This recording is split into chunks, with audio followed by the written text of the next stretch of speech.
Hey all, Tony Bing here, hello and welcome back to another guide video for Marvel Strike Force. Now today we will run through tier 7 of the Star-Lord event, that's the Space Ace event, and once we complete this we'll be able to unlock him 7 star. Now in this video, to help you out, what I'll do is I'll actually show off the team I've used and the power levels they are at. This was a really tricky level and I actually had to invest a little bit of gold into my characters to pull them up in order to do it. And when I actually completed it, it was around about my 4th or 5th attempt as well. So there will be a large amount of RNG that goes into actually completing this stage if your characters are at the similar power level as the ones I'll just be about to show off. But we'll show off the characters. Once we've done that, I'll then talk you through the gameplay. So let's have a look at the characters first. So this is the team we went in with here. I'll quickly run through each of the characters, why I'm using them, and then I'll actually show off their power levels before the gameplay. So you've got Rocket, he's just an awesome blaster class with his AoE damage.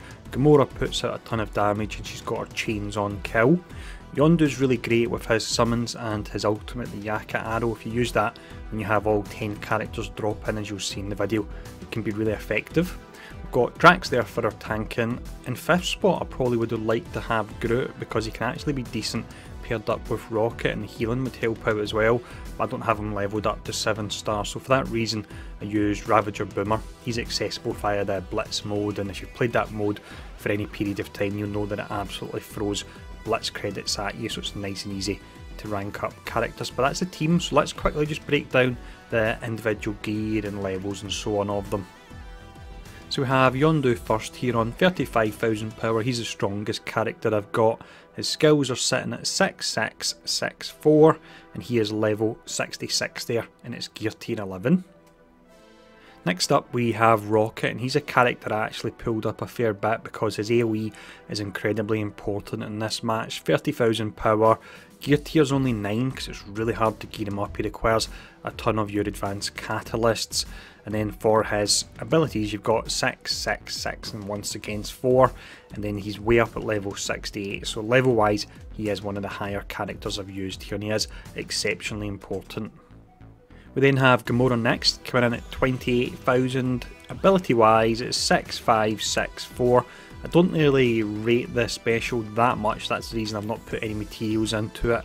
She's level 65 and she's gear tier 10 as well. Drax is up next with 31,000 power. He's at 5654, a little bit on the lower side with abilities there, level 66 in tier 11.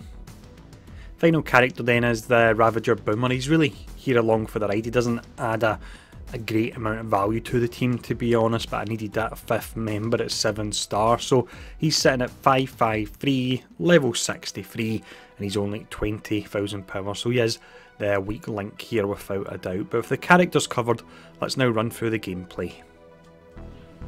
So with this battle then you thankfully get a Star-Lord that runs alongside you. Now I'm not 100% sure, but I'm pretty certain that his passive should still apply to the other characters, and that's why Groot can be really good here because he gets the additional speed and damage as well. Now in regards to the character I want to take out first, I'm taking out Korath just because he can apply the taunt to other characters, he can apply the slow, and his ultimate when he does get it can hit pretty hard. The other characters are all a little bit slower as well. Now from there I actually go for Thanos.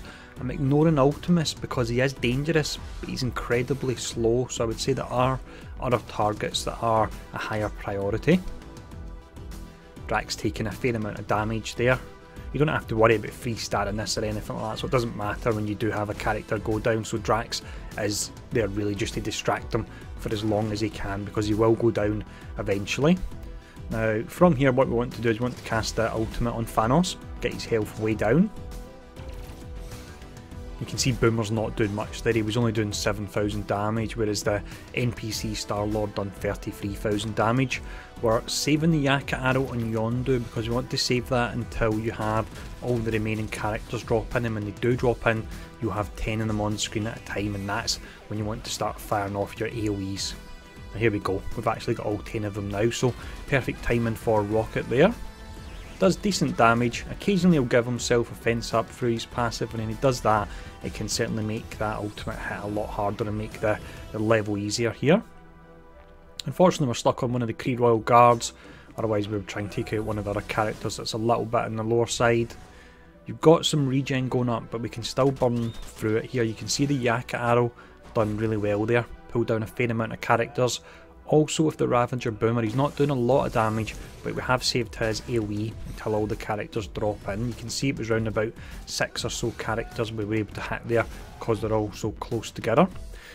We lost Yondu a moment ago there, but it's not a big problem because the main thing with Yondu is that you actually get his Yak Arrow ultimate off when all the 10 characters are in. If you're able to do that, then he's really done his job.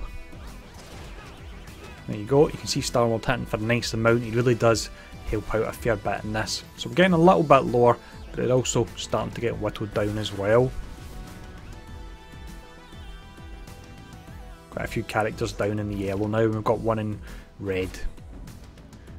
And this is where the match really turns. If you can get a second chance of getting the ultimate on Rocket, it'll really make things so much easier. And I would say over the several attempts it actually took me, this was probably the turning point. It was getting the 2 Rocket AoEs when the 10 characters drop in, and getting the Yaka arrow as well. It can be sometimes quite hard to get because they're squishy characters and they can get downed, but if you can keep them up, then as you can see, you're able to do the mission. So there we go, it was 146 power for that particular team, so I think it comes in a little bit lower than what the requirements normally would be.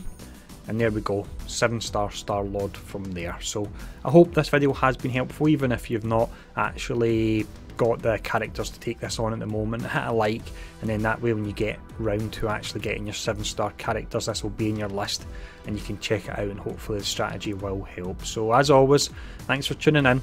I'll see you all again soon.